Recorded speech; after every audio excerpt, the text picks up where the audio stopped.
Akhirnya, cinta Fiona selama ini terbalaskan. Tak lupa Fiona mengabarkan kabar gembira ini pada adiknya Riana di Amerika.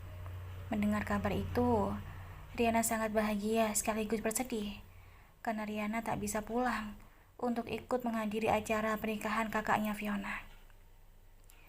Riana pun meminta maaf pada seluruh keluarga besarnya di sana. Hari ini, Fiona akan diajak oleh ayah untuk mengurus kelengkapan persyaratan pernikahan mereka. Bukan hal mudah memang menjadi istri dari seorang TNI. Ada beberapa persyaratan yang harus dilengkapi dan kesiapan mental lainnya. Namun Fiona sudah siap akan hal itu. Siap saat ayah dipindah tugaskan sewaktu-waktu dan siap dengan segala kemungkinan yang terjadi, serta siap mengikuti suami kemana suami berpindah tugas, selama itu tidak dalam tugas berperang. Di acara pernikahan ayah nantinya, ayah akan menggunakan seragam dinas lengkap dengan prosesi pedang porah. Bukan berarti meminjam citra atau sekedar gagah-gagahan, namun lebih dari tradisi bersama secara turun-temurun. Hal ini sebagai bukti, sebagai kebanggaan dan solidaritas mereka terhadap profesi militer, sekaligus menjadi simbol kesiapan mempelai untuk menetapkan nilai-nilai patriotis dalam kehidupan rumah tangga. Saking bahagianya Fiona, ia tak henti-hentinya tersenyum. Ayah yang memperhatikan Fiona dari kaca spion mobilnya juga ikut tersenyum. Usai mengurus kelengkapan persyaratan, ayah pun mengajak Fiona untuk makan siang di sebuah restoran. Fiona sangat terkejut dan tak menyangka jika Fiona bersebelahan meja dengan sang dekan di kampusnya. "Kamu mau pesan apa, Dek?" tanya ayah. "Apa aja, Bang, yang penting mengenyangkan," jawab Fiona. Kenyang sama senyuman," ucap ayah menggoda Fiona. Imran hanya tersenyum melihat kedua keponakannya. Imran memang sengaja menemani mereka berdua untuk berurusan, karena ayah yang memintanya, mengingat ayah belumlah menjadi pasangan sah buat Fiona. Jadi Fiona harus ditemani oleh mahramnya untuk menghindari fitnah. Fiona hanya tersenyum menanggapi godaan calon suaminya. Karena merasa penasaran, Irwan pun mendekati meja Fiona. "Halo Vio," sapa Irwan lalu tersenyum ramah dengan ayah. Tak lupa Irwan juga menyapa dan menyalami Imran. Walaupun Imran mengenali Irwan, ia sangat berhati-hati untuk berteguran sapa. Takut nantinya ayah salah paham, mengingat Fiona sudah menceritakan bahwa Irwan selalu mencoba mendekatinya, bahkan pernah melamarnya. Fiona mulai kesal dengan kehadiran Irwan, namun Fiona tak menampakkan kekesalannya di depan ayah. "Bang, ini Pak Irwan, salah satu dekan di kampus Fiona," ucap Fiona terpaksa mengenalkan Irwan pada ayah. "Senang bertemu dengan Bapak," ucap ayah berjabat tangan dengan akrab. "Beliau adalah calon suami saya, Pak," ucap Fiona sengaja menegaskan. Seketika wajah Irwan berubah total. Wajah yang tadinya terlihat santai, kini berubah menjadi senduh. Padahal, tadinya Irwan mengira bahwa lelaki yang bersamanya adalah kakaknya. "Selamat ya Vio, Mas. Semoga acaranya lancar sampai hari H," ucap Irwan kembali duduk di kursinya. Makanan yang tadinya terasa lezat, kini menjadi hambar, terasa di mulut Irwan. Ia harus rela dan ikhlas bahwa Fiona bukanlah jodohnya. Tanpa menghabiskan makanannya, Irwan pun pergi tanpa pamit pada Fiona. Ia tak ingin mengganggu kembali Fiona lagi. Karena Irwan sadar bahwa Fiona sekarang ini telah bahagia dan mau membuka hatinya untuk lelaki. Walau sesaat berkenalan, Irwan kagum dengan ayah. Ia begitu tenang dan rela melepaskan Fiona pada ayah. karena ayah memang lelaki yang sangat baik dan soleh. Bang, kata Tante Riana, sesudah yang bersifat aib memang tidak boleh dibuka lagi ya bang, karena Allah sudah menutup aib kita, ucap Fiona tiba-tiba. Benar dek, orang yang pernah bermaksiat di masa lalu diwajibkan untuk menutupinya dan tidak boleh menceritakan kepada siapapun, entah itu suami atau istri. Hal sudah jelas dijelaskan dalam sebuah hadis, ucap ayah lalu melanjutkannya penjelasannya. Siapa yang tertimpa musibah maksiat melakukan perbuatan semacam ini, perbuatan zina, hendaknya ia menyembunyikannya dengan kerahasiaannya yang Allah berikan. Hadis riwayat Malik dalam Al-Muwatta. Fiona hanya mangut-mangut dan mengerti apa yang dijelaskan oleh ayah, dan penjelasan itu membuat hati Fiona semakin mantap untuk menyembunyikan kisah hidupnya di masa kelam. Allah telah menunjukkan kuasanya. Barusan saja Fiona menyaksikan bahwa aibnya benar-benar ditutup oleh Allah. Saat tadi bertemu dengan Pak Irwan, bisa saja Pak Irwan langsung membuka aib Fiona di depan ayah. Namun nyatanya malah doa yang baik dilontarkan dari mulut Pak Irwan. Dek, Allah saja sudah menutup aib kita. Mengapa kita harus membukanya meski itu adalah demi kejujuran dan keterbukaan? Jika kita melakukan maksiat yang keji di masa lalu dan kemudian bertobat dengan bersungguh-sungguh, maka Allah lebih menerima taubatnya seorang pendosa dibandingkan orang yang taat tapi sombong. Mungkin itulah sebabnya Allah mempertemukan seorang pendosa dan seorang yang taat. Rasanya tak pantas bagi kita untuk menghakimi makhluk Allah dan mencocokkan sesuatu sesuai keinginan kita. Karena hal tersebut sama saja dengan mendahulukan ketetapan Tuhan dan seolah kita lebih tahu tentang segalanya. Namun, bagaimana jika aib itu terbongkar nantinya dan akan menjadi prahara masalah suatu saat nanti? Tanya Fiona. Bisa saja perbuatan buruk tersebut terus-menerus dilakukan dan tidak segera sadar diri. Allah Subhanahu wa Ta'ala berusaha mengingatkan orang yang aibnya terbongkar tadi agar mau introspeksi diri. Jelas ayah.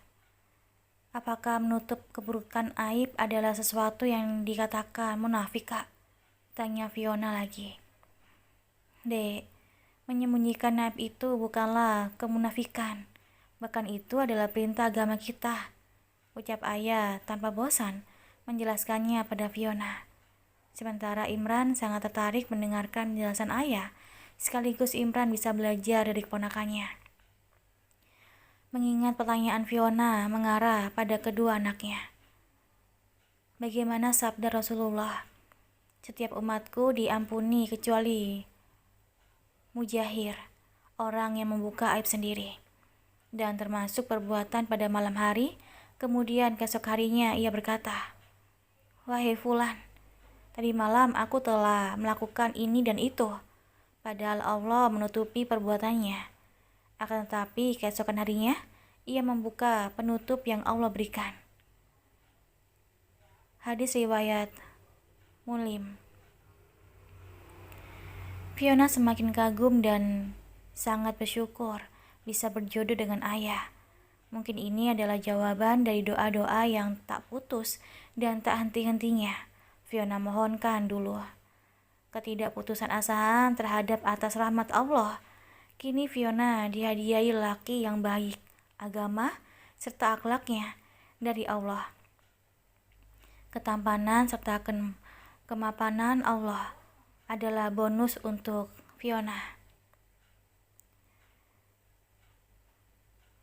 Fiona termasuk orang yang sangat beruntung mendapatkan ayah yang mengerti dengan ilmu agama, sekaligus ayah selalu mempraktekannya dalam kehidupan sehari-hari. Setelah makan siang, mereka bertiga pun pulang. Keesokan harinya, mereka karena mata kuliah dari hari ini teramat penting bagi Fiona, Mau tak mau, Fiona harus pergi ke kampus. Saat tiba di kampus, Fiona berpapasan dengan Irwan. Jika dulunya Irwan berusaha untuk mendekatinya, kini Irwan terlihat cuek dan terkesan menghindar dari Fiona. Fiona pun berdoa dalam hati, semoga Irwan mendapatkan jodoh dan perempuan yang baik. Begitu juga dengan Irwan, juga berdoa dalam hatinya, semoga Fiona dan Ayah menjadi pasangan yang sakinah, mawadah, warohmah nantinya dalam mengarungi rumah tangga. Mereka secara tak langsung saling mendoakan dalam kebaikan. Saling menghindar bukan dalam arti saling membenci, melainkan Irwan dan Fiona menghindari fitnah di antara mereka. Fiona sudah sepenuhnya memaafkan Irwan dan sepenuhnya ikhlas menerima musibah kelam itu. Bonus dari ujian dan kesabarannya, Allah hadiahkan Ayah untuknya. Tibalah acara yang ditunggu-tunggu, yang membuat Ayah dan Fiona kurang tidur karena merasa gugup. Saksikan para seluruh keluarga besar dan para tamu undangan. Ayah pun mengucapkan akad nikah dengan lantang dan tepat tanpa ragu-ragu dan terbata-bata. Imran yang menjadi wali nikah untuk Fiona menangis haru karena merasa bahagia bercampur sedih. Imran teramat lega karena pesan Farid dulunya, kala ia masih hidup, telah ditunaikan oleh Imran.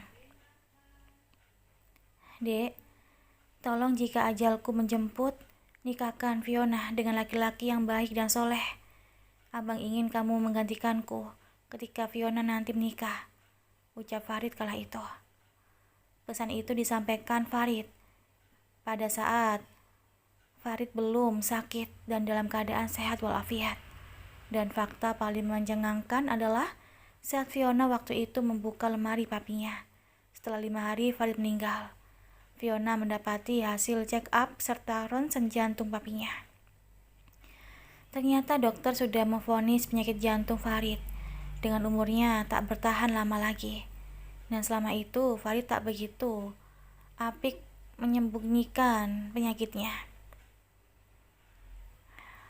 Nah Ayah, kini anakku Fiona aku serahkan padamu. Om selaku wali sekaligus pengganti papi Fiona berharap padamu untuk menjaga Fiona sepenuh hati. Om percaya padamu nak, bahwa kamu akan membahagiakan Fiona dan menjadi suami yang baik untuknya. Pesan Imran dengan sesegukan. Fiona sayang, patuhi perintah suamimu. Berlemah lembutlah kamu dalam bertutur kata dan berucap padanya. Berhiaslah untuk suamimu saja, senangkan hatinya. Karena ketahuilah nak, surgamu setelah mengucapkan akad nikah jatuh pada suamimu Ayah. Pesan Imran semakin terisak sambil memeluk keponakannya. Fiona dan Ayah pun menyalami seluruh keluarganya. Satu persatu dari keluarga mereka memberi wejangan dan nasihat pada Ayah dan Fiona. Riana dan Brahms dari tadi tak henti-hentinya terisak menyaksikan kedua anaknya disatukan dalam ikatan suci pernikahan. Sementara Riana hanya bisa melihat dari bahagia kedua saudaranya melalui video call.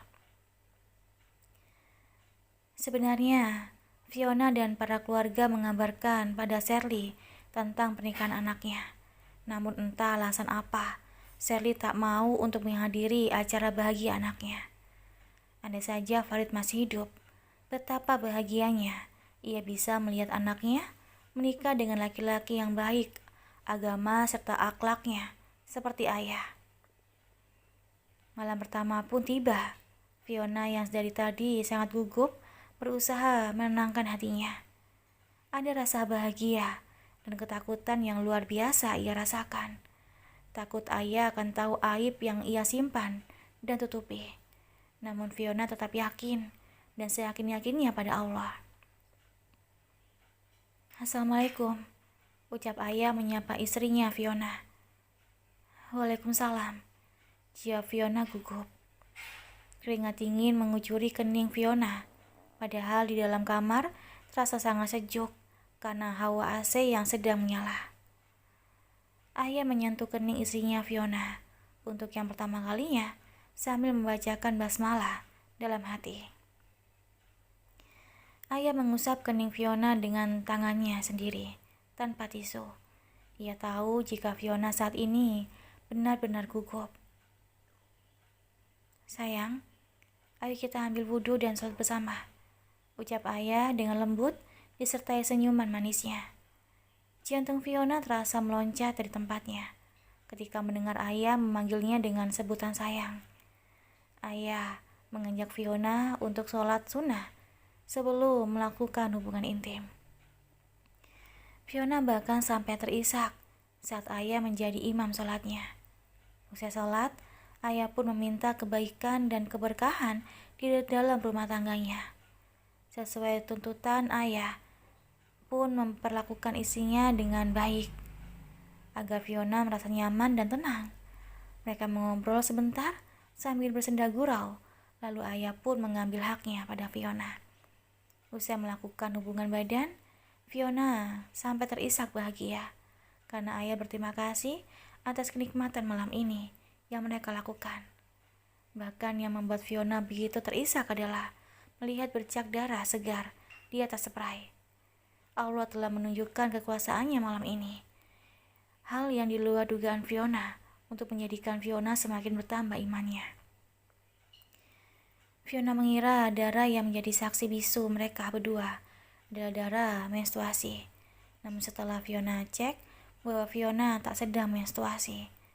Mengingat jadwal halangan Fiona selalu teratur dan tanggalnya tetap, Fiona mencari tahu tentang keperawanannya. Dan salah satu artikel yang Fiona baca bahwa ada beberapa perempuan yang selaput darahnya tak bisa pecah saat satu kali berhubungan. Yang artinya saat kesuciannya dulu direnggut oleh Irwan, selaput darah keperawanannya, Fiona masih dalam keadaan utuh. Allah benar-benar menutup aib Fiona dan menurunkan keberkahan dalam rumah tangga ayah. Akhirnya, Riana bisa menyaksikan pernikahan ayahnya, kakaknya, Fiona, meskipun dari jarak jauh. Riana menyeka air matanya, lalu pamit dan menutup video call. Riana harus melanjutkan pekerjaannya lagi. Ia sengaja mencuri kesempatan istirahatnya untuk menyaksikan Fiona ijab kabul yang kebetulan diadakan pukul 8 pagi. Sementara di tempat Riana pukul 8 malam. Dikarenakan selisih waktu Indonesia dan Amerika berselang 13 jam. Tak terasa 1 tahun berlalu, Riana bekerja di Amerika. Dari gajinya ia bisa membiayai pengobatan ibunya dan juga biaya sekolah kedua adiknya. Riana termasuk menjadi orang yang sukses, namun tidak untuk asmaranya. Riana sudah memutuskan hubungannya dengan Dirga karena Riana merasa bahwa penantian mereka berdua tak akan ada ujungnya. Dirga yang harus merawat dan menjaga bapaknya. Jika menikah nanti, Dirga akan memboyong Riana untuk tinggal bersamanya di Solo. Artinya, mau tak mau, Riana otomatis harus mengikuti suaminya. Sementara materi Dirga sangat bercukupan. Jawabannya, alamat kedua adik Riana sekolahnya akan terbengkalai. Begitu juga dengan ibunya yang sedang membutuhkan biaya berobat yang tidak sedikit. Intinya, mereka sangat sulit bersatu karena keadaan. Jikapun dipaksakan, maka salah satu dari mereka akan mengorbankan keluarganya. Andai posisi Riana tak menjadi tulang punggung keluarga, maka dengan mudah Riana akan langsung menikah dengan Dirga. Dan masalah terberat mereka adalah posisi Dirga dan Riana sama-sama menjadi tumpuan keluarga. Yang hari ini benar-benar hari yang menyedihkan buat Mas. Mas melihat Bapak tergeletak di ruang tengah setelah keluar dari kamar mandi. Kondisi beliau semakin hari semakin parah saja. Seakan-akan Mas tak kuasa menahan ujian ini sendiri. Ingin rasanya Mas pergi dari sini, menghampiri kebahagiaan bersamamu. Namun orang yang Mas rawat ini adalah Bapak Mas. Tanpa beliau, Mas tidak akan ada di muka bumi ini. Untuk itu, Mas minta keikhlasanmu untuk memikirkan hubungan kita ini. Mas ingin meminangmu segera sayangku. Maukah kamu pulang secepatnya? Kamu jangan terlalu khawatir. Pasal rezeki, Allah sudah mengatur semuanya. Insya Allah, kita akan memikirkan perihal ibu dan adik-adikmu setelah menikah nanti. Atau ibu dan adik-adikmu bisa kita gawoyong ke Solo dan tinggal bersama kita, ucap Dirga via telepon. Maafkan Riana, Mas. Tadi Riana sudah berbicara panjang lebar dengan ibu dan sudah memikirkan jalan terbaik buat kita semua. Untuk saat ini Riana belum bisa memikirkan masalah pernikahan karena fokus ke masalah biaya sekolah Tia dan Lili, serta biaya pengobatan dan kehidupan sehari-hari ibu dan kedua adik Riana.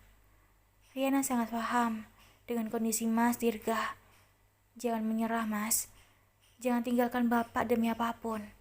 Itu karena Riana telah merasakan nikmatnya perjuangan dalam berbakti. Walau melelahkan dan kadang mengecewakan, tidak ada yang sia-sia dalam perbuatan baik, Mas. Jika kita memang berjodoh, maka Allah akan memudahkan jalannya. Dan jika tidak, maka ikhlaskan Riana, Mas, ucap Riana terisak. Lalu, bagaimana dengan perasaan Mas, Riana? Bagaimana dengan hubungan kita yang selama ini kita jaga dengan baik? Mas rela tidak menyentuhmu agar Mas bisa mendapatkanmu dengan cara yang baik. Itu karena Mas sangat mencintaimu, ucap Dirga tak kalah terisak. Jangan berbicara tentang perasaan, Mas. Riana juga manusia biasa yang punya rasa cinta ketika dicintai, yang punya rasa sedih ketika harus kehilangan orang yang kita cintai, yang punya rasa ingin memiliki ketika mencintai seseorang dengan segenap jiwa dan raga kita. Namun, bukankah itu semua adalah titipan? Kita bisa memilih menikah dengan siapa saja, tapi tidak dengan cinta. Hanya Sang Pencipta yang mengatur dengan siapa kita akan jatuh cinta, Mas. Ikhlaskan Riana, Mas. Perjalanan Riana masih panjang. Ibu dan adik-adik Riana sangat membutuhkan Riana. Dan Riana tak mau Mas Dirga menunggu kepulangan Riana begitu lama. Lupakan dan lepaskan Riana, Mas. Menikahlah dengan perempuan baik-baik yang mau menerima Mas apa adanya dan mau berjuang bersama-sama dan merawat Bapak. Semoga Allah mudahkan perjalanan jodohmu, Mas, ucap Riana tak kuasa lagi menahan tangis. Dengan berat hati, Riana pun menutup telepon dari Mas Dirga. Seketika Riana duduk di pojok kamar di staff house hotel. Riana menangis terseduh-seduh tanpa bersuara. Hanya nafas dan air mata yang saling bertautan. Riana mengasihi dirinya sendiri. Sedari malah dalam perut ia sering dihina oleh para tetangga saat dilahirkan dan masa kanak-kanaknya pun begitu sulit ia lalui. Hal itu membuat Riana begitu menderita karena pilih kasih ibunya terhadap saudara-saudaranya yang lain. Riana begitu bahagia setelah kembalinya Papi di pangkuannya. Namun tak butuh lama, Papinya pergi meninggalkan Riana untuk selama-lamanya. Dan sekarang, kisah percintaan Riana dengan Dirga juga harus kandas setelah bertahun-tahun Riana menjaga sampai akhir akad tiba. Kini air mata yang selama ini tertahan ditumpahkan juga. Tersadar dari kesedihannya, Riana segera bangkit dari tempatnya menangis, lalu bergegas untuk mengambil air wudhu. Ia merasa dirinya sangat lemah, maka ia butuh kedekatan dengan Penciptanya. 2 rakaat salat taubat dan 2 rakaat salat hajat Riana tunaikan di sujud terakhir salat hajat. Riana bermunajat pada Allah dengan hati yang dibuka seluas-luasnya. Riana menceritakan keinginannya bahwa ia yakin Allah akan mengabulkan permintaannya, yaitu dengan meminta diberikan hidayah dan perlindungan. Ya Allah, tunjukkan selalu jalan kebenaran, serta berikanlah hamba laki-laki yang soleh, yang mampu membimbing hamba yang kaya akan ilmu pengetahuan dan agama, yang cinta terhadap keluarga hamba dan sosok lelaki yang mampu mensupport segala spiritual, mental, dan finansial. Karena hamba ingin agar selalu bisa merawat dan menafkahi ibu dan kedua adik hamba sampai menyelesaikan kuliah. Doa rintian Riana di tengah malam. Usai melaksanakan sholat dan berdoa, Riana pun kembali tertidur. Dalam tidurnya ia bermimpi melihat api neraka yang sangat pedih dan mengerikan. Riana bahkan berteriak sekencang-kencangnya karena ketakutan. Ri, bangun Ri, ucap teman Riana yang sekamar dengannya sambil menepuk pipi Riana. Astagfirullah, ucap Riana beristighfar. Seluruh tubuhnya penuh oleh keringat. Kamu mimpi buruk ya Ri? Tadi kamu teriak-teriak memohon ampun pada Tuhan, ucap teman Riana. Dilihatnya jam dinding sudah pukul 4:30. Ia dengan cepat bergegas bangkit dari tempat tidur dan mengambil air wudhu, lalu menunaikan salat subuh. Ya Allah, hamba percaya ini adalah skenariomu untuk hamba. Tuntunlah selalu hatiku agar mendapatkan hidayahmu dan kuatkan hatiku dalam menerima takdirmu. Jika memang selama perjalanan hidupku yang begitu sulit dan menyedihkan membuatmu ridho, maka hamba ikhlas ya Rob. Tangis Riana dalam doanya. Paginya, pada saat Riana hendak keluar dari staff house, tiba-tiba sikunya beradu dengan sikut sen pintu. Rasanya begitu sangat nyeri dan sakit, hingga Riana tak tahan dan akhirnya jatuh pingsan. Teman yang satu kamar dengannya segera membawa Riana ke rumah sakit. Tak menunggu lama, Riana pun sadar dan kembali ke tempat kerja. Awalnya, saat ia bekerja, tangan kanannya tak ada masalah. Namun setelah 2 hari berturut-turut dibawa bekerja, tangan Riana setiap malamnya mengalami kesakitan dan nyeri yang teramat luar biasa. Hingga dalam 1 minggu, ia tidak bisa masuk kerja. Riana mencoba memeriksakan diri ke salah satu rumah sakit yang berada di Maryland. Dari hasil pemeriksaan, Riana divonis oleh dokter terkena penyempitan saraf di bagian leher atau saraf kejepit. Minggu berganti minggu, penyakit Riana tak ada perubahan sama sekali.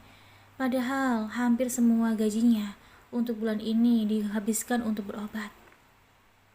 Belum lagi dengan uang yang ditabungnya semakin hari semakin menipis. Apalagi Riana bulan berikutnya hanya menerima gaji pokok saja dari perusahaan. Setelah 2 bulan berjalan, Riana memutuskan untuk berhenti dari pekerjaannya, dan Riana akan pulang ke Indonesia guna berobat di sana. Riana hanya menunggu gajinya bulan ini untuk ia pulang. Riana semakin merasa sedih karena bulan Ramadan ini ia berpuasa di negeri orang. Setiap keluarga papinya menghubungi Riana via telepon dan mereka menanyakan kabar. Riana selalu menutupi penderitaan penyakit yang dirasakannya dan berbohong bahwa ia baik-baik saja. Hingga malam itu, ia diajak oleh teman sekamarnya untuk berbuka puasa di salah satu masjid yang berada di Amerika. Untuk pertama kalinya, Riana merasakan berbuka puasa seramai ini. Riana bisa bertemu dengan para umat muslim lainnya yang berasal dari negara lain. Saat Riana berjalan di stand makanan Indonesia, nampak menu khas daerah Lombok, yaitu ayam pelcing taliwang dan pelcing kangkung. Langsung ketika ia teringat akan Michael, bule Amerika yang sangat doyan dengan menu itu. Entah bagaimana kabarnya Michael sekarang ini, gumam Riana dalam hati. Tanpa basa-basi, Riana langsung menghampiri seseorang yang bertugas menjaga stand tersebut dan menanyakan siapa pemilik dari masakan khas Lombok yang menjadi salah satu macam menu buka puasa. Lalu seorang gadis yang memakai kerudung plasmina merah itu bercerita tentang adanya seorang bule Amerika mualaf. Kebetulan salah satu penyumbang atau donatur terbesar di masjid ini. Selain menyumbang, donatur itu juga mensupport segala kegiatan komunitas Indonesia yang ada di lingkungan masjid. Yang kebetulan donatur itu sangat suka dengan makanan khas Lombok. Karena menurut gadis yang bernama Kimberly itu, bahwa donatur tersebut dulunya pernah ke Indonesia dan mempunyai proyek di tambang emas yang ada di daerah Nusa Tenggara Barat, beserta usaha hotel di sana. Dialah Bapak Ahmed Ali yang selalu menyediakan makanan Indonesia untuk iftar atau berbuka puasa buat orang-orang yang datang ke masjid untuk beribadah maupun orang-orang yang lewat dan membutuhkan makanan buat berbuka. Semuanya bisa dinikmati dengan gratis, ucap Kimberly memperkenalkan Ahmad Ali, lalu menunjuk ke arah Ahmad Ali. Puncak dicinta, pulang pun tiba. Begitu Riana memberi komentar apapun, ia pun menoleh ke arah Pak Ahmad Ali. Begitu terkejutnya Riana saat kedua bola matanya melihat sang donatur. Seorang laki-laki yang tidak asing sedang mendorong kereta makanan guna menambah makanan yang ada di meja stand tersebut. Michael, sapa Riana terkejut. Riana, ucap Michael juga tak kalah terkejut. Alhamdulillah, kita bisa bertemu di sini, di negaraku sendiri. Dan memang doaku waktu itu dikabulkan Tuhan. Jika aku tidak akan kembali lagi ke Indonesia, karena kamu sudah memiliki pacar waktu itu. Dan sekarang Tuhan yang mengirimmu ke sini, dekat denganku, agar aku bisa bertemu denganmu kembali, ucap Michael bahagia. Oh ya? By the way, keberadaanmu di sini apa untuk bekerja? Tanya Michael penasaran. Riana pun menjawab, jika keberadaannya di Amerika memang untuk datang bekerja. Michael pun menghentikan aktivitasnya dan ikut bergabung buka bersama di emperan masjid bersama yang lainnya. Sebelum Michael pamit, tak lupa ia meminta nomor ponsel Riana. Usai menunaikan sholat taraweh, Riana pun pulang ke staff house-nya. Belum 5 menit ia mengempaskan tubuhnya di kasur. Tiba-tiba nomor Michael menghubunginya. Mereka berdua pun mengucapkan salam dan saling menanyakan kabar satu sama lain. Hingga obrolan Michael pun mengarah kepada pertanyaan mengenai pacar Riana. Aku memutuskan untuk tidak mencari pacar lagi, Michael. Namun aku menginginkan hubungan yang lebih dari pacaran, yaitu menikah. Akan tetapi, yang aku butuhkan adalah sosok laki-laki yang mampu menjadi imamku dan anak-anakku kelak, yaitu laki-laki yang ilmu agamanya baik dan berakhlak baik juga, serta yang mau menerima dan membantuku dalam mengobati penyakit yang aku derita sekarang ini. Karena kecelakaan di tempat kerja, dokter memvonisku terkena penyempitan saraf di bagian leher, yang membuat aku tidak bisa bekerja lagi dalam waktu yang tidak bisa ditentukan. Namun kenyataannya, sudah 3 bulan ini aku bolak-balik ke rumah sakit untuk berobat. Tapi bukan malah membaik, malah aku semakin merasakan sakit yang teramat. Jelas Riana dengan menggunakan bahasa Inggris. Innalillahi wa inna ilaihi raji'un. Semoga Allah memberimu kesembuhan, Riana. Aku ikut bersedih atas musibah yang telah menimpamu saat ini. Jangan patah semangat. Aku tahu kamu wanita yang luar biasa. Aku tidak pernah salah telah mencintaimu. Di balik ceritaku memeluk Islam adalah terdorongnya rasa penasaranku akan memilikimu. Dan aku berjanji dengan diriku sendiri bahwa suatu saat nanti aku akan memilikimu dengan cara masuk Islam. Agar kamu mau menerimaku atas alasan agama. Namun setelah aku mempelajari agama Islam, cintaku berubah 100%. Aku telah jatuh cinta kepada penciptamu, Riana. Pencipta alam semesta. Pencipta kita semua, yaitu Allah Subhanahu wa Ta'ala. Tuhan yang maha segala-segalanya. Jelas Michael dengan suara bergetar. Entah mengapa, mendengar cerita dari Michael, hati Riana menjadi tergugah dan berubah menjadi kagum dengan Michael. Ada sesuatu yang aneh yang tak bisa ia gambarkan dalam hatinya. Getaran itu tiba-tiba datang dengan sendirinya dan berlangsung begitu cepat. Hati Riana mulai bergejolak antara ia sedang jatuh cinta dengan Michael atau hanya sekedar kagum sepintas saja. Bersamaan dengan perasaan itu, Dirga pun mengabarkan pada Riana bahwa ia akan menikah dengan seorang gadis Solo yang kebetulan gadis itu adalah sahabat Dirga. Mendengar kabar itu, hati Riana sangat hancur dan bersedih. Meski Riana sendiri yang memutuskan untuk melepaskan Dirga, namun tetap saja Riana merasakan rasa sakit itu. Untuk menghilangkan rasa sedihnya, Riana pun menengadahkan tangannya dan berdoa agar ditenangkan hatinya. Tak mudah memang melupakan orang yang sangat berjasa selama ini dalam hidup Riana. Apalagi orang itu adalah orang yang pernah Riana cintai. Ditambah lagi, Dirga adalah lelaki yang sangat baik. Bukan hanya Riana saja yang hancur atas kabar ini, namun juga hati Dirga bagi tersayat-sayat mengabarkan perihal pernikahannya. Mau tak mau, Dirga harus memutuskan masa depan hidupnya sendiri, karena mengharapkan Riana pun terlalu mengambang, tak tentu sampai kapan. Sementara ia diharuskan untuk menikah oleh ibu dan keluarganya. Tibalah saat Riana gajian. Sesuai niatnya, ia akan pulang ke Indonesia untuk berobat. Dan niatnya sudah bulat untuk berhijrah total. Ia tak ingin lagi melepaskan menutup kepalanya dan membuka auratnya lagi. Ia masih ingat kala itu, waktu masuk ke alat MMRI, seperti kuburan, gelap dan menyeramkan. Mulai detik itu, Riana berjanji pada dirinya sendiri untuk tak lagi meninggalkan sholat dan lalai dengan kewajibannya sebagai umat muslim.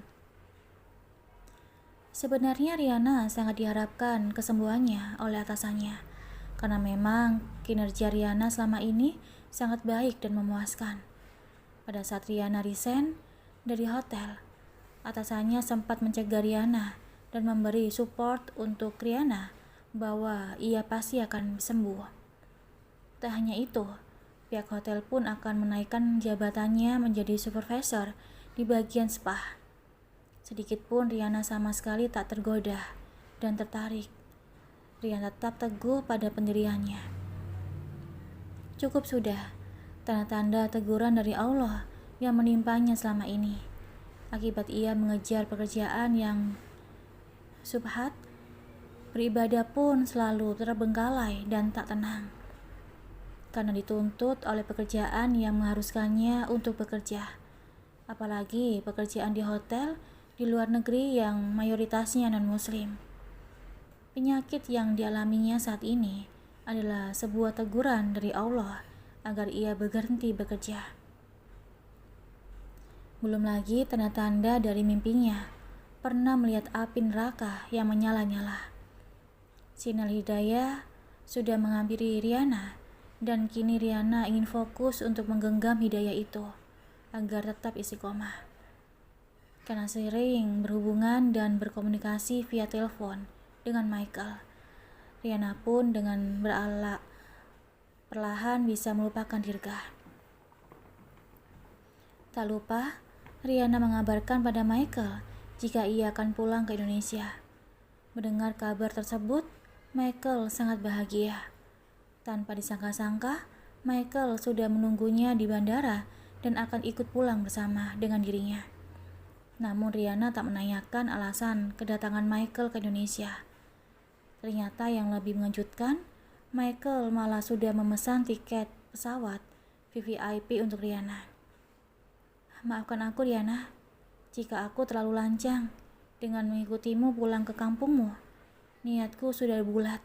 Aku akan datang melamar dan meminta dirimu kepada orang tuamu ucap Michael berterus terang.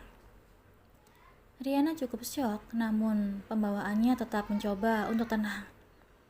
Rihanna menjelaskan pada Michael tentang keadaannya saat ini, dan jujur tentang keadaan keluarganya juga. Dengan niat yang baik, Michael pun tak mempermasalahkan segalanya. Michael akan menanggung keluarga Rihanna, dan Michael ingin membantu Rihanna untuk sembuh tanpa keberatan. Sebenarnya, sosok Michael lah yang cocok untuk dirinya. Selain lelaki mapan, Michael pun termasuk lelaki yang bertanggung jawab, serta baik akhlak dan agamanya. Walaupun ia seorang mualaf, namun Michael sudah mempunyai ilmu agama yang matang. Kemantapan hati Rihanna pun dipicu oleh Michael yang memberi support serta nasihat yang baik dan sangat bermanfaat untuk Rihanna. Tak ada alasan lagi untuk Rihanna tak menerima lamaran dari Michael. Selain kedatangan Michael diterima baik oleh Rihanna menuju kampung halaman, ternyata Rihanna juga menerima lamaran dari Michael. Saking bahagianya, Michael pun sujud syukur. Bisikan doanya ke bumi telah sampai ke langit dan terkabulkan. Tak lupa, Rihanna mengabarkan kepulangannya pada keluarga besarnya di Bogor. Dan Rihanna juga mengabarkan tentang kedatangan Michael serta lamarannya. Semua keluarga Rihanna sangat bahagia. Saking antusiasnya, mereka akan datang ke kampung halaman Rihanna dengan rombongan. Perjuangan Rihanna yang penuh dengan ujian hidup kini berbuah manis dan dipenuhi dengan kebahagiaan. Rizki datang menghampirinya begitu bertubi-tubi. Rizki nikmat iman, rizki jodoh, rizki kesehatan, dan nikmat yang lainnya. Allah selalu menurunkan keberkahan pada orang-orang yang taat dan sabar, apalagi kepada anak yang sangat berbakti kepada kedua orang tua.